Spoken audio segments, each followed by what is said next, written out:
جب press freedom کی بات کی جاتی ہے تو صرف صحافیوں تک اس کو محدود کر دیا جاتا ہے. یہ پریس صحافیوں کی نہیں ہے, یہ پریس ہماری نہیں ہے. یہ جو صحافت ہے یا جو پریس ہے یا جو یہ پروفیشن ہے, یہ عوام کا ہے, عام لوگوں کا ہے. بالکل اسی طرح اس کا سیاسی دماغ سیاستدانوں کی نہیں ہے. بالکل اسی طرح کہ جس طرح ڈاکٹری یا وکالت وہ ڈاکٹروں اور وکیلوں کے لیے نہیں ہوتی. تو جب ہم پریس فریڈم کی بات کرتے ہیں تو میں تو ہمیشہ یہ سوچتا ہوں کہ اس چھوٹے سے حال میں یہ فنکشن کرنے کی بجائے ذوالفقار علی بھٹو یونیورسٹی کا جو تبسم آڈیٹوریم ہے اس میں یونیورسٹی کے تمام اسٹوڈنٹس کو پابند کیا جائے کہ وہ آئیں. ہر ڈپارٹمنٹ کے جو لوگ, چاہے وہ سوشل سائنسز ہیں چاہے وہ نیچرل سائنسز ہیں, یہ ایک ایسا معاملہ ہے پریس فریڈم کا کہ جس کا تعلق انسان سے, کسی پیشے سے, جس کا تعلق انسانیت سے, جس کا تعلق انسانی حقوق سے. اور انسان صرف صحافی نہیں ہوتا, حالانکہ صحافی بھی آخر انسان ہوتے ہیں, مگر پھر بھی میں سمجھتا ہوں کہ یہ معاملہ ایسا ہے کہ جس میں عام لوگوں کو انوالو کرنے کی بہت ضرورت ہے. اور پھر یونیورسٹی کیا کر سکتی ہے اس حوالے سے, کیونکہ اس وقت ہم یونیورسٹی میں بیٹھے تو ہم نے ہر سال کی طرح صرف نوا نہیں پڑھی, ہم نے ایز اکیڈیمیا, ایز جرنلسٹ اس کا کوئی راستہ بھی نکالا. اس راستے کے لیے ہمیں کچھ مخصوص فیصلے کرنے ہیں, کچھ سرگرمیاں کرنی ہیں, کچھ پالیسیز بنانی ہیں. کیا ہم وہ کر رہے ہیں؟ ہم انتظار تو کرتے ہیں پریس فریڈم ڈے کا, لیکن میرا یہ خیال ہے کہ ہمیں نہیں کرنا چاہیے پریس فریڈم ڈے کا انتظار, کیونکہ اتنا وقت نہیں ہے کہ ہم اس دن کا انتظار کرتے رہیں. میں اگر مثال کے طور پہ میس کمیونیکیشن ڈپارٹمنٹ کسی کا ہیڈ ہوں تو سب سے پہلے تو میں اس بات کو یقینی بناؤں گا کہ بطور ایک ذمہ دار شہری ہم نے ملک میں جمہوریت کی بحالی کے لیے سوچنا ہے, اور اس سمت کے لیے بطور ایک شہری, بطور ایک اسٹوڈنٹ آف جرنلزم ہم کیا کر سکتے ہیں.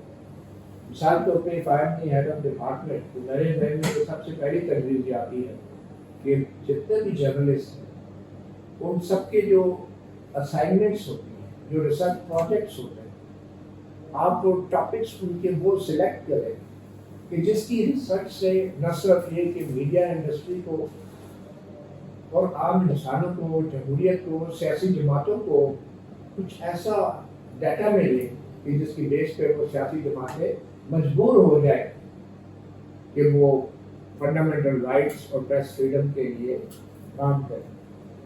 کیا ہماری میس کمیونیکیشن ڈپارٹمنٹ کے اندر کوئی ایسی ریسرچ اسائن کی جاتی ہے جس میں چند اسٹوڈنٹس یا ان کا گروپ جو ہے وہ یہ بتائے کہ پچھلے سال پاکستان پیپلز پارٹی کا پریس فریڈم کے لیے کیا کنٹریبیوشن رہی ہے؟ کیا ہم نے کوئی ایسی انڈیکسیشن کی ہے کہ جس سے ہمیں یہ اندازہ ہو کہ مختلف سیاستدان جو ہیں پچھلے سال ان کی پریس فریڈم یا فری اسپیچ کے حوالے سے کیا کنٹریبیوشن, کیا پرفارمنس رہی ہے, اور ان میں سے کتنے ایسے ہیں کہ جو پریس فریڈم فائٹرز نہیں بلکہ پریڈیٹرز ہیں, ان کو آئیڈینٹیفائی کرنا یہ کس نے کرنا؟ یہ پوری مہذب دنیا کے اندر یہ کام یونیورسٹیز میں ہوتا ہے. Universities are the center of excellence, اور خاص طور پہ جب آپ کی سیاسی جماعتیں کمپرومائز ہو چکی ہیں, آپ کا میڈیا کمپرومائز ہو چکا ہو, آپ کی عدالتیں کمپرومائز ہو چکی ہیں, تو یہ وہ نوجوان لوگ ہیں کہ جن کو آپ نے اس نئی دنیا کے لیے تیار کرنا ہے, کیونکہ جو بابے ہیں, جو بوڑھے ہیں, جو کمپرومائز کر چکے ہیں, ان لوگوں کی کھیپ آپ نے تیار کرنی ہے کہ جو ایک جیسے نہ بنے. تو یہ تو ریسرچ پروجیکٹس کی بات آ رہی. اب دوسری بات یہ ہے کہ ہماری جو میں اس لیے بات کر رہا ہوں کہ یہ پریس فریڈم یہ it's not just about journalist, بالکل ٹھیک کہا ساتھیہ نے, لوگ نے اور کچھ ہمارے ساتھیوں نے. کہ it's about right to speech, not only for journalists, but also for politicians, also for students.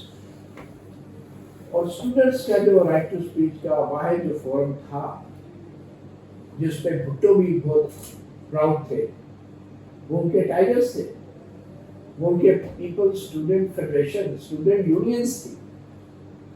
کیا وجہ ہے کہ ہمارا جو میس کام ڈپارٹمنٹ ہے یا پولیٹیکل سائنس ڈپارٹمنٹ ہے وہ اس چیز کے اوپر پی ایچ ڈی ریسرچ نہیں کر سکتا کہ ملک میں اسٹوڈنٹ یونین نہ ہونے سے آج تک کتنا نقصان ہوا ہے ہماری پارٹی.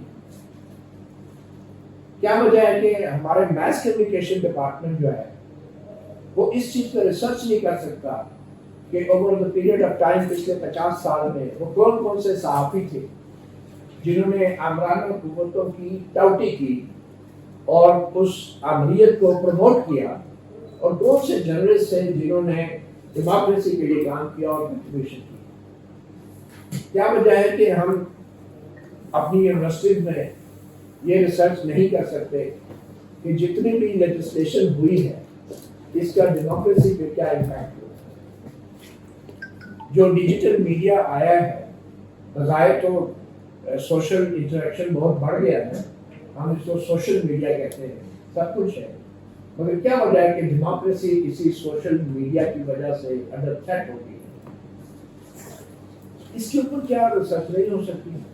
پاکستان کے اندر وہ کون سے گروپس ہیں، کارٹلز ہیں، ادارے ہیں، لوگ ہیں، پولیٹیکل پارٹیز ہیں جو سوشل میڈیا کو مینیپولیٹ کر رہی ہیں، فری فلو آف انفارمیشن کو وہ جس کو کہتے ہیں فکس کر رہی ہیں، بریک کر رہی ہیں. ان کے بارے میں ریسرچ کیوں نہیں ہو سکتی؟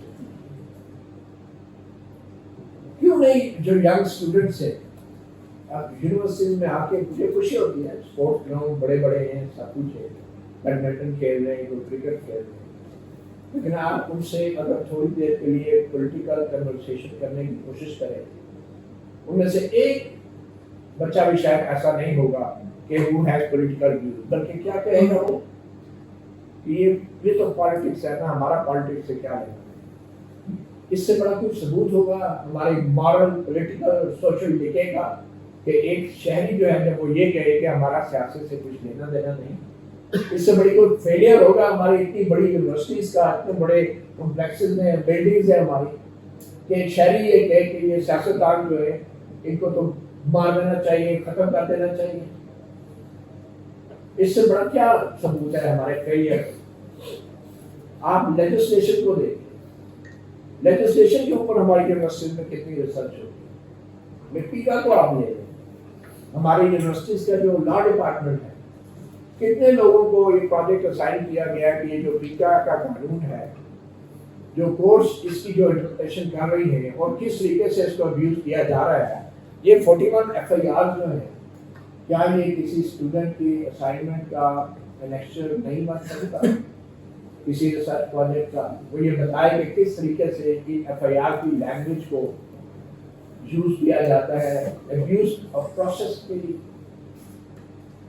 یہ وہ سارے ریلیونٹ ریسرچ ہے، تحقیق ہے جو کہ یونیورسٹیز نے کرنی ہے، اور یہ وہ تحقیق ہے جو سیاسی جماعتوں کو بھی کرنی چاہیے. لیکن سیاسی جماعتوں کا کیا حال ہے کہ ان کے سیل تو ہیں مگر وہ ڈرائی ہو چکے ہیں. ہیومن رائٹس سیل بھی ہیں بڑی بڑی سیاسی جماعتوں، وہ ایک آپ پریس ریلیز بھی نکال دیتے ہیں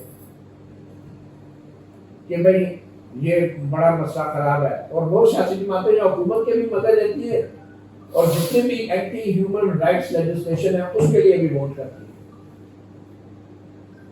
تو جب تک یونیورسٹیز جو ہے ایک واچ ڈاگ کے طور پہ ان پولیٹیکل پارٹیز، ان گورنمنٹس کے اوپر اپنی ذمہ داریاں پوری نہیں کریں گے، then you have the force. ایک کلاس میں 50-60 اسٹوڈنٹ ہو، آپ اس کو ایک دفعہ کہیں فیلڈ میں لے جائیں، ان کو کچہری میں وزٹ کروائیں اور ان سے کہیں کہ وہ جو کچہری میں قیدی آتے ہیں، ملزم آتے ہیں، ایک ایک اسٹوڈنٹ جو ہے اس کی لائف کا انٹرویو کرے گا اور پھر وہ سارے آپس میں ڈسکس کر کے بتائیں کہ کہاں پہ ابیوز آف لا ہو رہا ہے، کورٹس میں کیسے FIR کاٹی جاتی ہیں، کس طریقے سے ریمانڈ لیے جاتی ہے، کس طریقے سے ضمانتیں دی جاتی ہیں، وکیل کس طرح ایکسپلائٹ کرتے ہیں، پروسیکیوٹرز کس طرح ایکسپلائٹ کرتے ہیں، ججز کس طرح جو ہے وہ کیس کو چلاتے ہیں اور کتنے اپوزیبل ہوتے ہیں. تو اگر ہم سب یہ نہیں کر رہے تو ہم صرف اگر یہی کر رہے ہیں تو پھر ہمارے پاس کوئی رائٹ نہیں ہے کہ ہم کسی سیاسی جماعت کو کہیں یا کسی ادارے کو کہیں. میں پھر یہ کہوں گا کہ جب بھی صحافیوں کے ضابطۂ اخلاق کی بات آتی ہے تو سب سے پہلے میرا ذہن میں یہی آگے آتا ہے کہ صحافیوں پر کوئی ضابطۂ اخلاق نہیں ہے پاکستان میں، نہ ہونا چاہیے. میرا دل ہے اور میں اس حد تک بھی جاؤں گا کہ سوشل میڈیا کے اوپر اگر میں گالیاں بھی دے رہا ہوں، اگر میں بدتمیزی بھی کر رہا ہوں، بد تہذیبی بھی کر رہا ہوں، تو پہلے تو ان کا احتساب ہو کہ جو ضابطۂ اخلاق کو چھوڑ کے پورے آئین کو روک کر اقتدار پہ قبضہ کرتے ہیں اور آپ پہ ایتھکس لاگو کرتے ہیں اور خود پہ آئین بھی لاگو نہیں ہونے دیتے. آپ کو کہتے ہیں کہ آپ لوگوں کی ذہن سازی کر رہے ہیں، آپ ان کا ذہن پاگندہ کر رہے ہیں اور خود عدلیہ پہ بھی قبضہ، حکومت پہ بھی قبضہ، پارلیمنٹ پہ بھی قبضہ، میڈیا پہ بھی قبضہ، لوگوں کے ذہن سازی، لوگوں کے نہ صرف اقتدار پہ بلکہ لوگوں کے ذہنوں پہ بھی قبضہ کیا جاتا ہے. ان نو آبجیکشن سرٹیفکیٹ والے تجزیہ کاروں اور دفاعی تجزیہ کاروں کے ذریعے حالت یہ ہو گئی ہے کہ پہلے صرف دفاعی تجزیہ کاروں کی لسٹ آتی تھی، اب تو معاملہ دفاعی تجزیہ کاروں سے آگے نکل گیا. تو کیا ہماری یونیورسٹیز کو، ہماری ڈپارٹمنٹ کو ایسے تجزیہ کاروں کے بارے میں کوئی ریسرچ نہیں کرنی چاہیے؟ ٹیلی ویژن کانٹینٹ کے اوپر ریسرچ نہیں کرنی چاہیے؟ اخبار کے اوپر ریسرچ نہیں کرنی چاہیے؟ ہم نے بڑا پریکٹیکلی موو کرنا ہے. یہ اچھی بات ہے کہ ہمیں شور شرابہ کرنا چاہیے، رونا دھونا کرنا چاہیے، مگر پھر ہمیں تھوڑا سا آگے سوچنا ہے. Because we are not partner. اور جو عام لوگ باہر سڑکوں پہ پھیل رہے ہیں وہ ہماری طرف دیکھتے ہیں کہ یار یہ پڑھا لکھا ہے، یہ کوئی ہمارے لیے کچھ کرے گا. وہ عام لوگ بے بس ہیں، وہ ہم پہ ڈیپینڈ کر رہے ہیں کیونکہ انہی کے وسائل ہیں، انہی کا جو شہر ہے، وہاں سے ہم نے ان وسائل کی وجہ سے ہم یہاں تک پہنچے ہیں کہ آج ہم مختلف معاملات کو اپنے الفاظ میں پرو کے اس کو کہیں نہ کہیں بیان کر سکتے ہیں. اور صحافیوں کے اوپر یہ ڈیفینیٹلی ذمہ داری آتی ہے. مگر میں سمجھتا ہوں صرف صحافی نہیں، ہر وہ پڑھا لکھا شخص جو معاشرے کو دیکھتا ہے، محسوس کرتا ہے اور اپنے الفاظ سے معاملات کو بیان کر سکتا ہے، یہ اس کی ذمہ داری ہے کہ وہ بولے. میں نے ایک ٹیلی ویژن پہ ایک مختصر عرصے کے لیے پروگرام کیا تھا، بولو گے تو جانو گے اور جانو گے تو بولو گے. یعنی کہ یہ دونوں چیزیں جب تک نہیں ہوگی نا تو آپ دونوں چیزیں نہیں کر سکتے. بغیر بولے آپ جان نہیں پاؤ گے کبھی، اور بغیر معلومات حاصل کیے، بغیر جانے آپ کے پاس بولنے کے لیے کچھ نہیں ہوتا. تو ان ویلیوز کو پروموٹ کرنا بہت ضروری ہے. اور پھر بات وہی آ جاتی ہے آج کے دن کے حوالے سے. تو میں سمجھتا ہوں جو آرٹیکل 19 ہم نے آئین میں لکھا ہے، آرٹیکل 19 کے اوپر بھی یونیورسٹیز کے اندر کنٹینیوسلی ایک مانیٹری ہونی چاہیے کہ جو آرٹیکل 19 مانیٹر کہے اس کو یا اینول انڈیکس کہے کہ کس حد تک یہ امپلیمنٹ ہوتا ہے. Because this is the king of all rights. Article 19 is the king of all rights.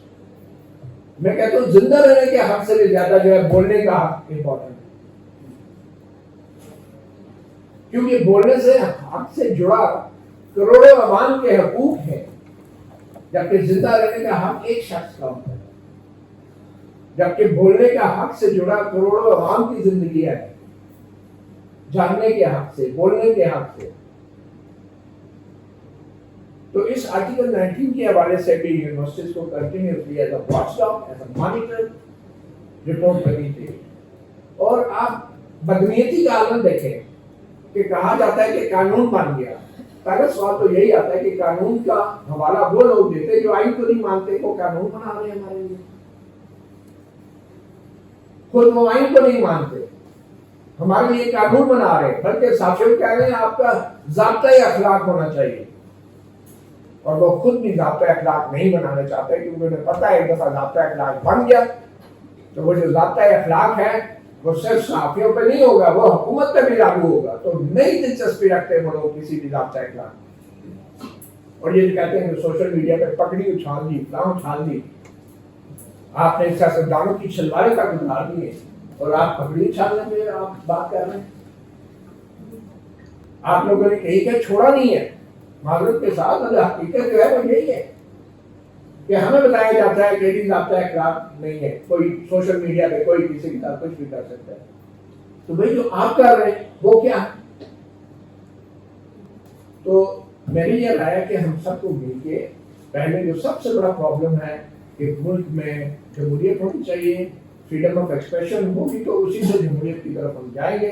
اور ہمیں بطور جو ینگ جنریشن ہے, اب یہ جو ینگ جنریشن آئی ہے جس کو کہا جاتا ہے کہ کوئی یوچا کہتا ہے, کوئی پٹواری کہتا ہے, کوئی جیالا کہتا ہے, یہ ہر دور میں یہ القابات دیے گئے ہیں. اس ینگ جنریشن کی وجہ کون ہے؟ اس ینگ جنریشن کی وجہ یہی جنرل باجوہ, یہی جنرل فیض, یہی جنرل ظہیر الاسلام, یہی جنرل پاشا, یہی لوگ تھے اس ینگ جنریشن کو جو پروڈکٹ انہوں نے بنایا. ان کو پالیٹیشین سے متنفر کیا گیا, پالیٹکس سے متنفر کیا گیا, ڈیموکریسی سے متنفر کیا گیا, ان کو ایک فین فالوورز بنا دیا گیا. ان کے سامنے ایک ٹیلی ویژن کا جو ہے وہ ہیرو لے کر آئے اور لوگ جو ہے نوجوان جو اس کے پیچھے جو ہے وہ فین فالوور کے طور پہ بھاگے. انہوں نے کوئی نہیں پوچھا یا دیکھا کہ اس کا سیاسی نظریہ کیا ہے, اس کا سیاسی منشور کیا ہے. انہوں نے ایک سرکولیٹڈ لیجر دیکھا.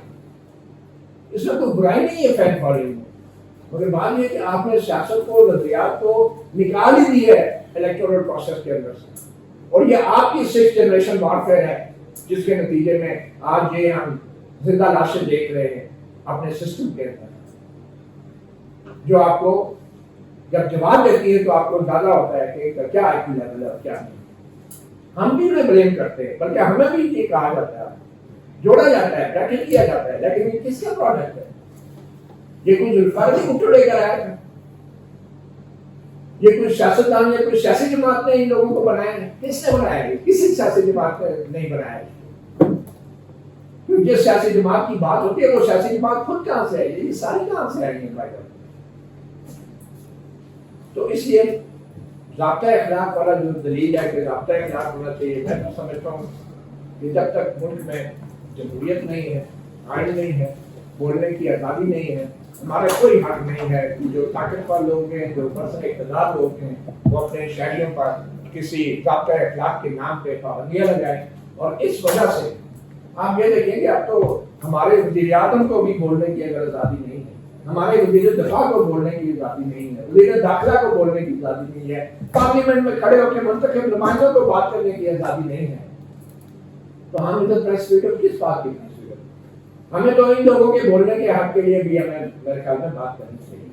ہمارے ججز کو فیصلے دینے کی آزادی نہیں ہے, ہمارے میڈیا کو سوال کرنے کی آزادی نہیں ہے, قانون سازی کی آزادی نہیں ہے پارلیمنٹ میں. تو یہ ساری آزادیوں کے لیے ہمیں بات کرنی چاہیے. اور میرا یہ خیال ہے کہ ہر اس طرح کی گیدرنگ میں ایک تو throughout the year consistently اس پہ ریسرچ اور مانیٹرنگ کا جو میکینزم ہے وہ پہ ڈیوائڈ کرنا چاہیے. اور اس کے بعد پولیٹیکل پارٹیز کو, سول سوسائٹی, انٹیلیجنس جو ہے اس کو ریگولرسلی جو ہے ایسا کانٹینٹ, ریسرچ کانٹینٹ لے کے سامنے لانا چاہیے کہ جس کی بنیاد پہ اگر حکومتیں فیصلہ نہیں بھی کر پاتی تو پھر عوام خود فیصلہ کرے. Thank you. بہت شکریہ.